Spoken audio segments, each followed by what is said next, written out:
Let's actually get some more opinion. And Ashwini Agarwal is founder and partner at Demeter Advisors. He's with us with some perspective. Ashwini, good to have you with us here. Thanks very much. 23,150. Around, I mean, the high was made about 23,350 or so. And there's been a bit of a cool-off, 200-point cool-off. That's understandable. But what's your sense, Ashwini, if these numbers hold, and some are saying they even get better tomorrow when we get the actual results, do you think the base itself for the market moves a little higher? And we're talking 23,300 plus 23,500 over the next many weeks? What's the sense? Morning, Prashant. The way I think about it is that I think the market is excited that there is policy continuity, and the policy continuity signals that India might continue to grow at a faster pace than some people might have estimated prior to the outcome of the elections. The market is also trying to digest the fourth quarter GDP numbers and the GST numbers. Both, I would say, were slightly ahead of expectations. And I think the administration's focus on driving growth through manufacturing, through job creation, creating an environment that supports investment, both into infrastructure, which might be taxpayer funded, as well as private infrastructure or private investment, which is led by exports and domestic consumption both.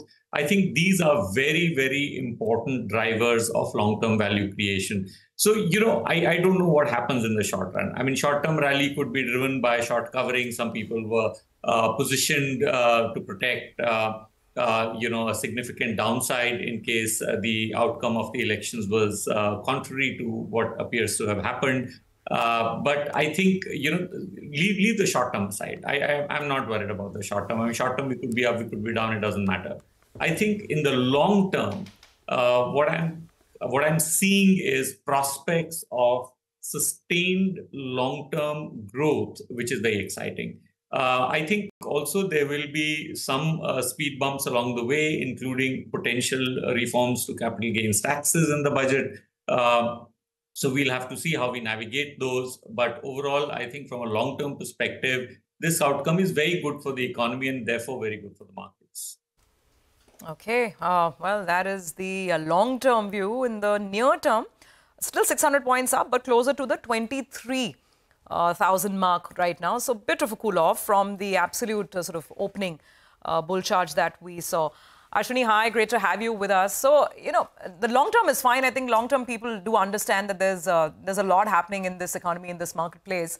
But for the near term, I think what people are grappling with is that you don't have the advantage of buying stocks at 22,000 Nifty or 21,500 Nifty. You have to buy at all-time highs, and that's always the more difficult thing to do, right? So how are you navigating it, and where are you comfortable deploying fresh money? Surabhi, great question. Good morning. The way I think about it is, more bottom-up when I'm looking to deploy cash, okay? And the way I think about top-down is allocation. So two pieces there. One is if, an investor is on the lower end of his equity exposure in his overall allocation, I would say that from a medium term, it's not late to increase that allocation. Now, you may get an opportunity a couple of months down the road for events that are yet to unfold, where you may be able to invest a couple of thousand points lower on the Nifty. But in my view, longer term, these things don't matter. I think longer term, you have to look at the narrative as to what's driving earnings and what's driving the economy and take a call. So that's on the allocation front. On a bottom-up front, if you think about it, I think banking and financials are still reasonably valued. This sector has, by and large, underperformed the broader markets for the last 6 to 12 months. And I think there are a lot of opportunities, both in the large cap and in the small cap there. I think chemicals, pharmaceuticals, upstream chemicals in particular, some agrochemicals, these are areas where I see some value. Manufacturing, railways, infrastructure, which are the buzzwords and have been the buzzwords for some time. I find them very expensive on a bottom-up basis, but who knows, on a 4 or 5 year basis, they might also do well. But I would say that those are places that I would stay out of for the moment and focus on where I can find value. I think, PSUs as a basket has done extremely well over the last couple of years. Some of the PSUs have become very expensive. And we still don't know what the new administration will do vis-a-vis privatization. I would be keen to see some large, healthy companies getting privatized. And if that happens, you could see the momentum in PSUs continue. But on a bottom-up valuation basis, barring the PSU banks, there's not much value in the PSUs, is how I see it. Okay, Ashwini, just stay on. We will welcome in one more voice into the conversation to make sense of what is indeed turning out to be a very significant morning for the market. Pankaj Tibrewal, founder and CIO at IKIGAI Asset Managers, is with us. Pankaj, thanks so much for joining in. Good to have you on. Gap up has happened along expected lines. The question is, what now? And what are we setting ourselves up for tomorrow? Today is still the precursor, right? The pre-board, as Prashant keeps calling it. Tomorrow is the real test. Good morning, Surabhi.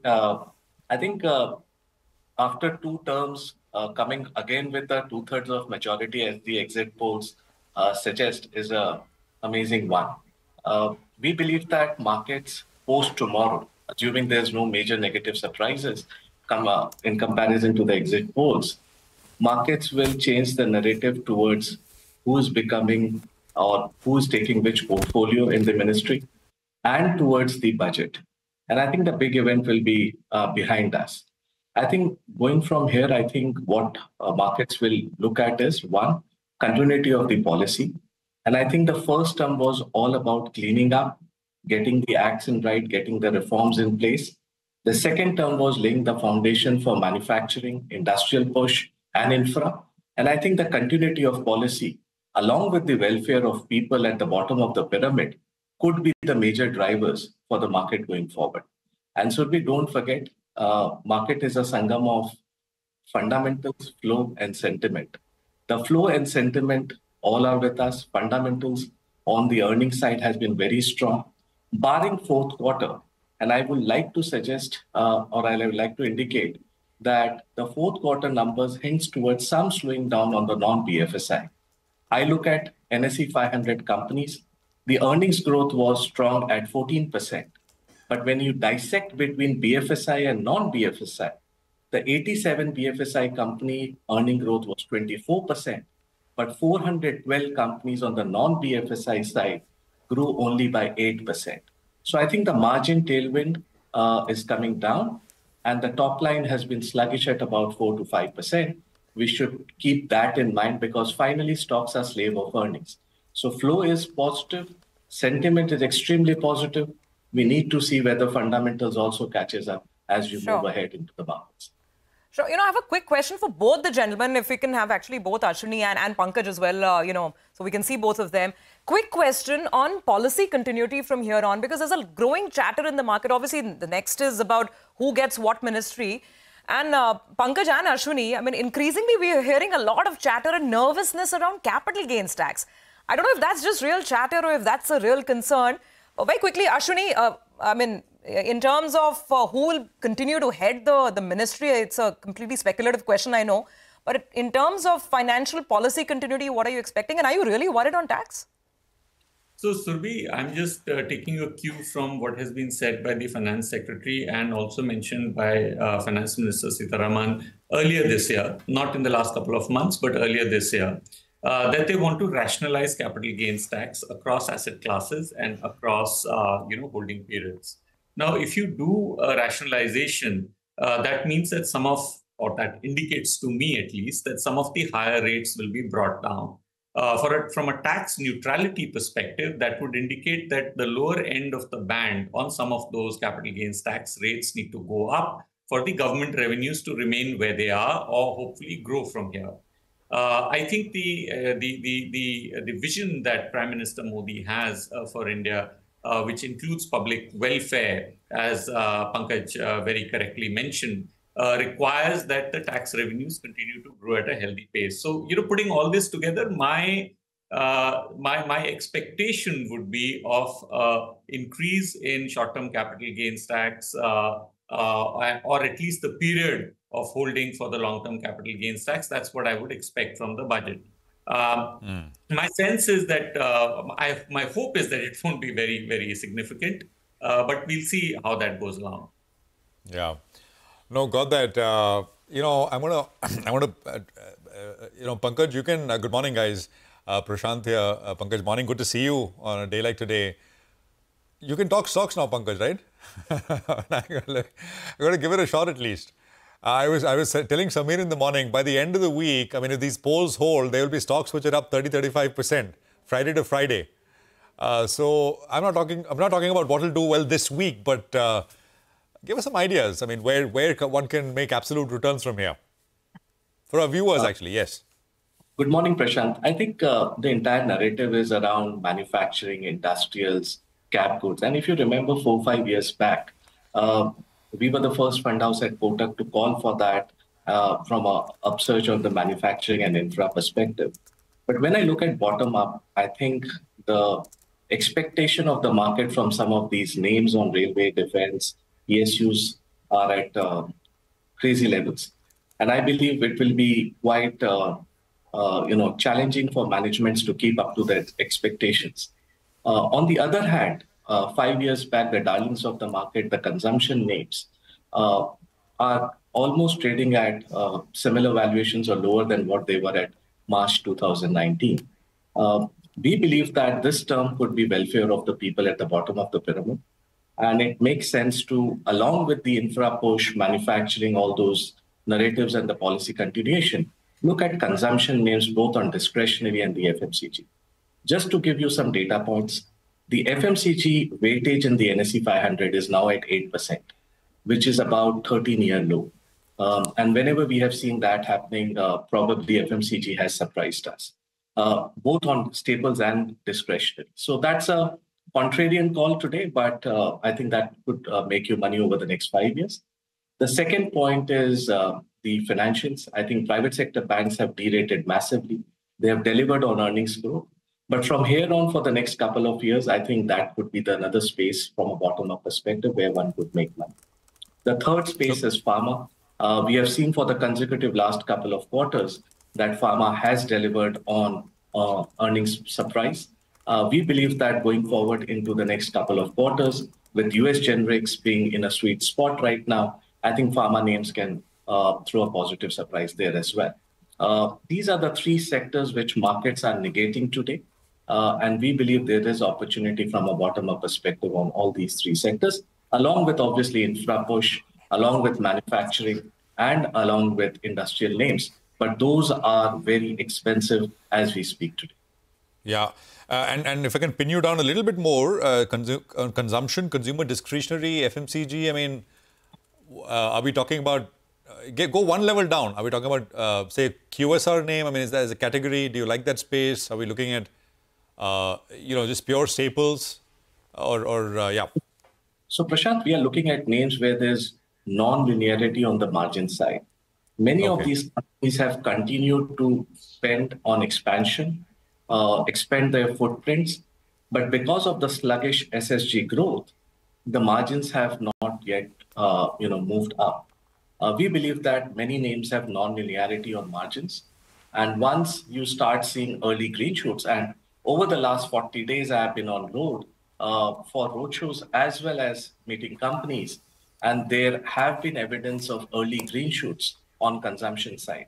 Managements have been saying that this quarter, despite of no wedding season, the SSG growth has started to turn positive, and the commentary on the sidelines has started to be positive again. So I believe that that's a space one should start to work on. Maybe over the next 6-12 months, I think one could get an opportunity in that space, contrary to the current belief that all this government will do is only about manufacturing, infra, capital goods. But I think the bottom of the pyramid is not in great shape. My call would be that this term of the government will be also for welfare of the people at the bottom of the pyramid. And absolutely, I take that call. I mean, because it has been an under-owned part of the market for a while. So perhaps that's where the next sort of rush of money could head. Just want to point out there's some cool-off in the market, and the sectors where it's most apparent right now is the IT space and a couple of pharma stocks. That's where if you see the intraday charts right from the morning gap up, a bit of a cool-off on stocks like LTI Mindtree, on Infosys, HCL Technologies, Cipla, Divi's. IT pharma, basically a mild cool-off from the opening gap up highs. Gentlemen, have to be balanced. I have to ask you about risks as well, because while it's all very well and we're extremely bullish, focused on the medium to long term, now, is there a risk out there? And I'm not talking about tomorrow's risk. I mean, let's work with the assumption that the exit poll results are, they turn into the actual results as well. So aside of that, any other risks that perhaps investors are ignoring in this mood of euphoria? Quickly, Ashwini, and then I'll come to Pankaj. Surabhi, the biggest risk in the market is valuations. I mean, valuations are very, very stretched in certain pockets of the market. And if you look at the past bull market cycles, whether it is 2008, whether it is 2000, you will find that, there is one section of the market that starts trading at crazy valuations, and then something happens which gets the bubble to deflate. So, that's one risk, because we are dealing with extreme amount of euphoria in certain pockets of the market, which is a very classic bull market phenomenon. Whether we are at the top or we are 20% away from the top, nobody knows. So that's one. Second is I continue to worry about the global markets. I think interest rate cuts are not likely anytime soon anywhere in the world. And I think the markets have kind of taken that shift in narrative over the last 6 months quite well. But I hope that it stays this way, kind of Goldilocks, where growth continues to surprise on the positive side, so that interest rates don't hurt. But if the opposite happens, then, I think global narrative might take over a little bit in the near term. So those are some of the risks that I see at my end. Okay, all right. Pankaj, quick last word with you, because the thing with valuations is they can stay higher for a lot longer than we can remain sane and rational, right? That's what they say in the market. Anything that you'd want to leave us with in terms of final advice? Absolutely, Surabhi. I think mistakes are made at the peak of the market. So one should always keep assessing the risk of the portfolio. And I think the biggest risk on the market is the derivative side, I would say. We are 2/3 of the world derivative volumes, whereas on the overall market cap, we are just 3.5%, 4%. So I think we need to keep in mind that over the last 3 years, the new investors which have come into the market have only seen the upside into the market rather than a volatile market per se. So one needs to keep in mind that the derivative volumes are at a record high, and that could also act as some kind of a risk to the market, apart from the global part where interest rates can remain higher for longer. And that could mean many parts of the global market could be in turmoil over to a medium to long term, because people were expecting interest rate cuts to start happening at the start of the year. So keep these things in mind from a risk, and keep assessing your risk parameter from time to time. Don't get carried away only by the market momentum. Valuations are slightly on the higher zone. We need to find pockets of value. And I think if we do that from asset allocation perspective, we should be fine. All right, we'll leave it there. Both of you, thanks very much for joining us, Pankaj and Ashwini. And, yesterday was the day before yesterday was pre-boards. Finals are tomorrow. So we'll have to talk to you again after we get the final exam results. So, we're all assuming these are the numbers, and hopefully these are the numbers. But, it's not done till it's done, as they say. So thank you very much for joining us this morning. Thank you. Great chat, as always.